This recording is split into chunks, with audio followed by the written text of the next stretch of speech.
প্রিয় কুমিল্লাবাসী, গত কিছুদিন ধরে আমরা দেখতে পাচ্ছি এক হাতে ফ্যামিলি কার্ড, নেতা ফ্যামিলি কার্ড দেওয়ার ঘোষণা দিচ্ছেন আর কর্মীরা ঘোষণা দিচ্ছেন নারীদের ছায়া খুলে নেওয়ার। ফ্যামিলি কার্ড দিয়ে নাকি নারীদের এম্পাওয়ারমেন্ট করা হবে, অথচ আমরা দেখতে পাচ্ছি কর্মীদের ছায়া খুলে নিচ্ছে, পেটে লাথি মারছে, হিজাব খুলে নেওয়ার মতো ঘটনা ঘটছে। প্রিয় কুমিল্লাবাসী, এই ধরনের দ্বিচারিতা ২৪ পরবর্তী বাংলাদেশের মানুষ স্পষ্টতই প্রত্যাখ্যান করেছে, যেটির প্রাতিষ্ঠানিক স্বীকৃতি পাবে ১২ই ফেব্রুয়ারি ইনশাআল্লাহ। আমি স্পষ্টতই দুইটা বিষয়ে কথা বলবো। এক নম্বর বিষয়, যেটা নিয়ে মানুষ কথা বলে না, মিডিয়ার দ্বিচারিতা। মিডিয়া খুব সূক্ষ্মভাবে মানুষের কনসেন্ট ম্যানুফ্যাকচার শুরু করেছে। আপনি দেখবেন, বিশেষ করে যেসব মিডিয়া জুলাইয়ে দৌড়ানির উপরে ছিল, সময় টেলিভিশন, ৭১ টেলিভিশন, ডিবিসি, তারা বিএনপির ঠিকাদারি নিয়েছে। অথচ গত ১৭ বছর ধরে এই টেলিভিশনগুলাই টকশোতে, নিউজে তারেক জিয়াকে দেশদ্রোহী বানানোর চেষ্টা করেছেন। বিএনপি আজকে তাদের কুলে উঠে বসেছে। বিএনপি বিশ্বাস করেন কিছুদিনের মধ্যেই এই মিডিয়াগুলো আপনাদের পেটে এবং পিঠে ছুরি মারার জন্য রেডি হয়ে গিয়েছে। সময় টেলিভিশন, ৭১ এবং ডিবিসি, এই মিডিয়াতে যারা কাজ করেন তারা আমাদের কাছে এসে বলেন, আমরা যদি একটা নিউজ ছাপাইতে যাই, সেখানের হেড অফ নিউজ এবং সেখানের যিনি চিফ থাকেন সেই নিউজ উনি প্রত্যাখ্যান করে দেয়। সাংবাদিকরা এসে আমাদেরকে দুঃখ দুর্দশার কথা বলে। আমরা দেখলাম ৭১-এর মালিক গত ১৭ বছর ধরে গুপ্ত এবং শিবির জামাতের পরিচয়ে জামাত শিবিরের নেতা কর্মীদের হত্যা করার বৈধতা উৎপাদন করেছে। অত্যন্ত পরিতাপের বিষয়, ৭১ টিভির মালিক এখন তারেক জিয়ার অন্তরঙ্গ বন্ধুতে পরিণত হয়েছে। এগুলো খুব দুঃখজনক ঘটনা। ইনশাআল্লাহ আগামীর যে বিপ্লব হবে, এই চূড়ান্ত বিপ্লব হবে এই দালাল মিডিয়ার বিরুদ্ধে।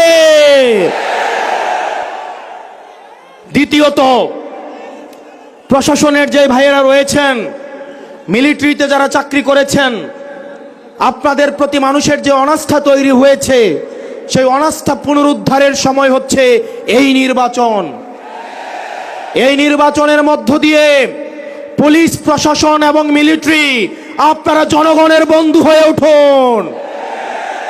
আপনারা কোনো দলের নয়, আপনারা বাংলাদেশের ২০ কোটি জনগণের।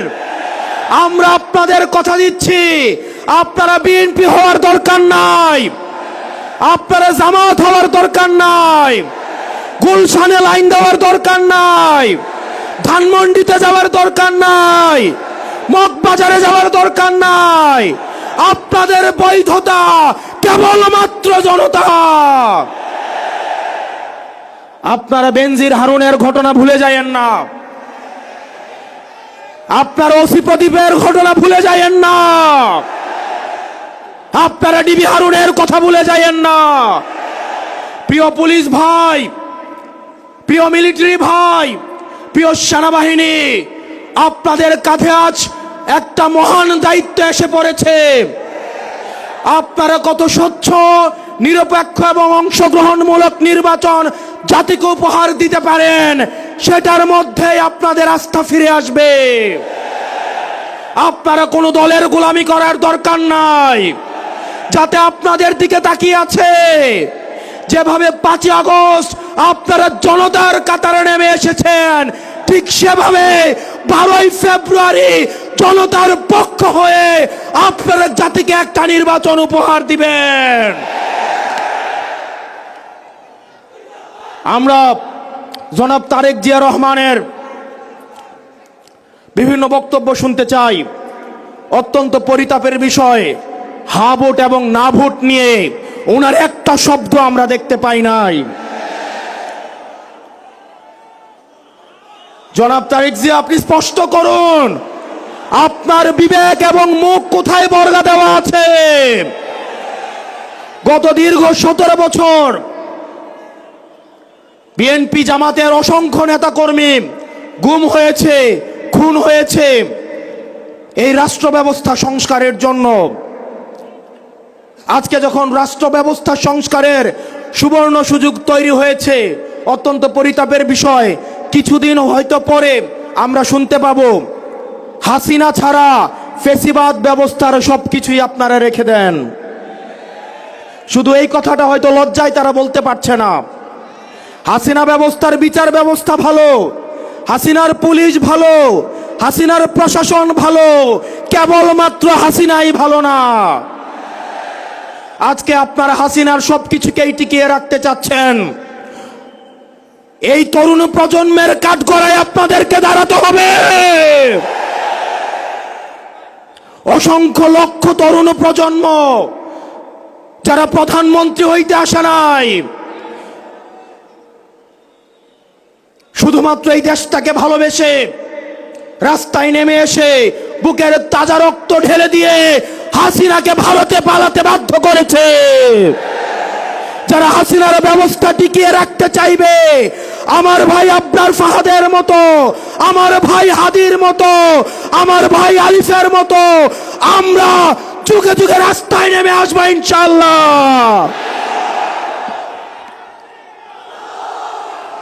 বাংলাদেশ স্পষ্টতই দুই ভাগে বিভক্ত।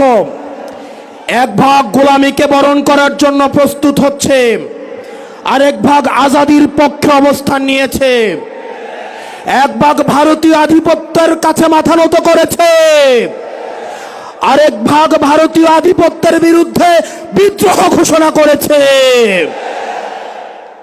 আমরা জানি আমাদের পথটা লম্বা, আমাদের এই লড়াইটা অনেক দীর্ঘ। আমাদেরকে আবার সুপ্ত গুপ্তর এই ধরনের তৃতীয় শ্রেণীর ভাষা দিয়ে আবার হত্যাযোগ্য করে তোলার ষড়যন্ত্র করা হচ্ছে।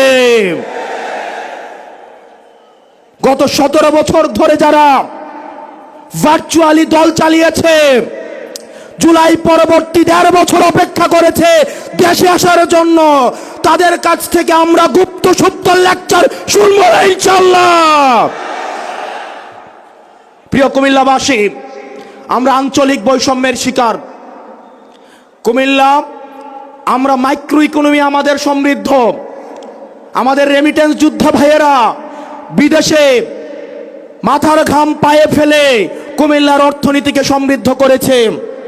আজকে আমির সাহেব এখানে আসছে, কুমিল্লার রাস্তাঘাটে চললে মনে হয় আমরা বাংলাদেশে কোথাও নাই, আমরা আফ্রিকার কোনো এক দুর্ভোগ কোনো এক অঞ্চলে আমরা রয়েছি। আমরা আপনার মুখে প্রতিশ্রুতি শুনতে চাই, কুমিল্লার এই মাইক্রো ইকোনমিকে, কুমিল্লাকে সব সময় বলে আঞ্চলিক বৈষম্যের শিকার হতে হয়েছে। অথচ কুমিল্লার হাতেই, কুমিল্লার ছেলেদের হাতেই হাসিনাকে দেশ ছেড়ে পালাতে বাধ্য হতে হয়েছে।